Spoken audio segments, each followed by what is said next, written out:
പ്രിയമുള്ള സുഹൃത്തുക്കളെ നമസ്കാരം. ഇന്ന് പുതിയൊരു വീഡിയോയുമായാണ് വരുന്നത്. ആദ്യം തന്നെ വീഡിയോ സബ്സ്ക്രൈബ് ചെയ്ത് കാണാൻ വേണ്ടി ഓർമ്മപ്പെടുത്തുകയാണ്.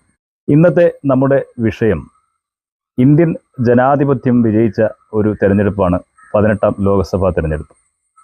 ഈ ലോക്സഭാ തെരഞ്ഞെടുപ്പിൻ്റെ പശ്ചാത്തലത്തിൽ നിന്നുകൊണ്ട് വലിയ ആഹ്ലാദ പ്രകടനങ്ങളും വിജയഭേരിയും മതേതര ജനാധിപത്യ സമൂഹത്തിൻ്റെ ഭാഗത്തു നിന്ന് ഉയർന്നു വരുന്നു. പ്രത്യേകിച്ച് ന്യൂനപക്ഷ മുസ്ലിം ജനവിഭാഗങ്ങളുടെ ഭാഗത്തു നിന്നാണ് വലിയ ആശ്വാസകരമായ പ്രതീക്ഷ പുലരുന്നത്.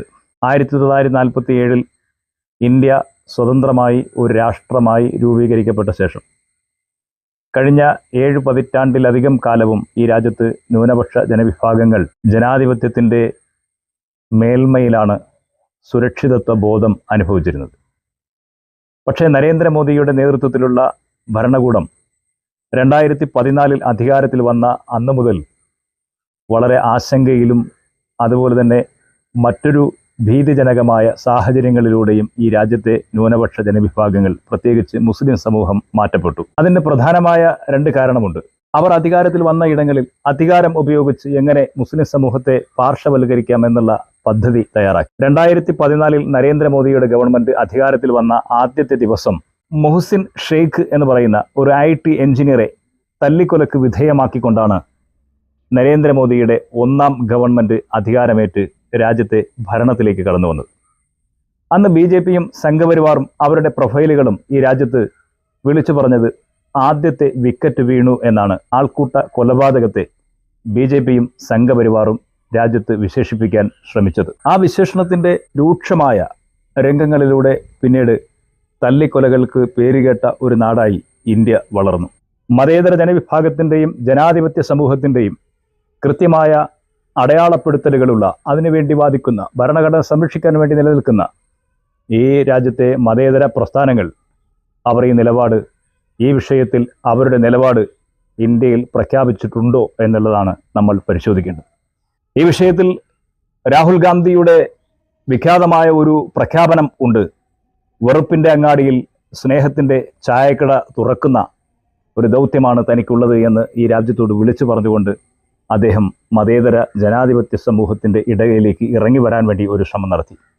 പക്ഷേ അദ്ദേഹം കഴിഞ്ഞ ദിവസം ഇന്ത്യയുടെ പാർലമെൻറ്റിൽ വളരെ ശക്തമായ നിലയിൽ ഒരു പ്രതിപക്ഷ നേതാവ് എന്ന ദൗത്യം നിർവഹിച്ചുകൊണ്ട് നടത്തിയ പ്രസംഗങ്ങളിലെവിടെയും രാജ്യത്ത് ന്യൂനപക്ഷ ജനവിഭാഗങ്ങളെ മണിപ്പൂരിലായാലും ഛത്തീസ്ഗഡിലായാലും ഹൈദരാബാദിലായാലും മധ്യപ്രദേശിലായാലും ഉത്തർപ്രദേശിലായാലും വേട്ടയാടിക്കൊണ്ടിരിക്കുന്ന BJPയുടെ ഭരണകൂടങ്ങളെ സംബന്ധിച്ച്, BJPയുടെ ഗുണ്ട സംഘങ്ങളെക്കുറിച്ച്, BJPയുടെ RSSൻ്റെ അക്രമി സംഘങ്ങളെക്കുറിച്ച്, സംഘപരിവാറിൻ്റെ തീവ്ര ഹിന്ദുത്വവാദികളെ സംബന്ധിച്ച് എവിടെയും ഉയർത്തിയ മുദ്രാവാക്യമായി ഒരു സംഭാഷണമായി നമ്മൾ കേൾക്കുന്നില്ല.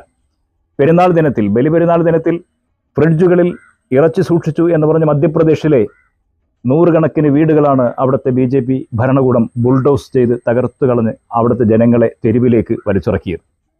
പശുക്കടത്ത് ആരോപിച്ചുകൊണ്ടാണ് ഛത്തീസ്ഗഡിൽ 3 ചെറുപ്പക്കാരെ തല്ലിക്കൊലക്ക് വിധേയമാക്കിയത്. അതുപോലെ തന്നെ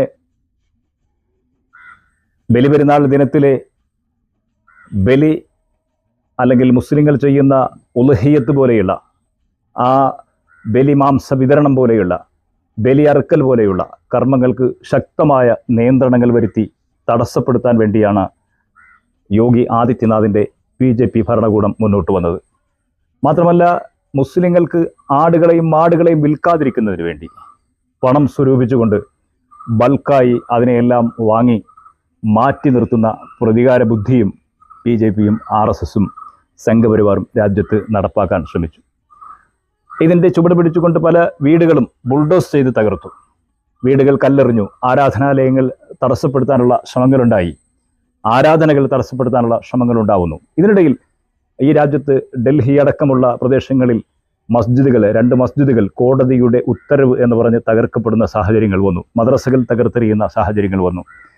മദ്രസകൾക്ക്, അതുപോലെ തന്നെ മസ്ജിദുകൾക്ക്, മുസ്ലിങ്ങളുടെ ആരാധനകൾക്ക്, അവരുടെ ആഘോഷങ്ങൾക്ക്, അവരുടെ ബലി പോലെയുള്ള ആഘോഷവും അതുപോലെ തന്നെ ആരാധനയും ഒക്കെ തടസ്സപ്പെടുത്തുന്ന തരത്തിലേക്ക് BJPയും സംഘപരിവാറും ഇന്ത്യയിൽ ശക്തമായ വെറുപ്പിൻ്റെ രാഷ്ട്രീയം ഉയർത്തിപ്പിടിച്ചുകൊണ്ട് മുന്നോട്ട് വരികയാണ്. ഒപ്പം തന്നെ മണിപ്പൂരിൽ ക്രൈസ്തവ ജനവിഭാഗത്തിനെതിരെയുള്ള ആക്രമണം വീണ്ടും മോദി അധികാരത്തിലേറിയ ശേഷം ശക്തിപ്പെട്ടു. ഏതായാലും മണിപ്പൂരിലും അതുപോലെ തന്നെ ഛത്തീസ്ഗഡിലും മധ്യപ്രദേശിലും ഇന്ത്യയുടെ നാനാഭാഗങ്ങളിലും ഹൈദരാബാദിലടക്കം ഇന്ന് ശക്തമായ ഈ വെറുപ്പിൻ്റെ വിദ്വേഷത്തിൻ്റെ കച്ചവടക്കാരായ ആളുകൾ നടത്തുന്ന ആൾക്കൂട്ട ആക്രമണങ്ങളെ അപലപിക്കുവാനോ അത് പാടില്ലെന്ന് പറയുവാനോ രാഹുൽ ഗാന്ധിയുടെ നേതൃത്വത്തിലുള്ള പ്രതിപക്ഷ നിര ഇനിയും തയ്യാറായിട്ടില്ല.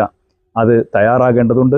അത് തയ്യാറായിക്കൊണ്ട് രാജ്യത്തെ സ്നേഹത്തിൻ്റെ ഈ തട്ടുകടയിലേക്ക് രാഹുൽ ഗാന്ധി ന്യൂനപക്ഷ ജനവിഭാഗങ്ങളെ, പ്രത്യേകിച്ച് മുസ്ലിങ്ങളെ ഇന്ത്യൻ പൗരന്മാരാണെന്ന് പ്രഖ്യാപിച്ചുകൊണ്ട്, അല്ലെങ്കിൽ ആ ഒരു പ്രഖ്യാപനം ഉയർത്തിപ്പിടിച്ചുകൊണ്ട് ഇന്ത്യൻ പാർലമെൻറ്റിൽ ശബ്ദമുയർത്താൻ തയ്യാറാകണം എന്ന് കോൺഗ്രസിനോടും അതുപോലെ തന്നെ രാഹുൽ ഗാന്ധിയോടും ഈ രാജ്യത്തെ ബഹുഭൂരിപക്ഷം മതേതര ജനാധിപത്യവാദികളും ഒന്നടങ്കം ആവശ്യമുയർത്തുന്ന ഒരു ഘട്ടത്തിലേക്ക് കാര്യങ്ങൾ വന്നിരിക്കുന്നു.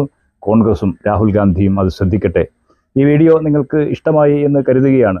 സബ്സ്ക്രൈബ് ചെയ്യാൻ മറന്നുപോയിട്ടുണ്ടെങ്കിൽ ഒരിക്കൽ കൂടി ഓർമ്മപ്പെടുത്തുന്നു. സബ്സ്ക്രൈബ് ചെയ്തുകൊണ്ട് മറ്റൊരു നല്ല വീഡിയോയുമായി വീണ്ടും നമുക്ക് കാണാം. അതുവരെ നിങ്ങൾക്ക് ഹൃദയം നിറഞ്ഞ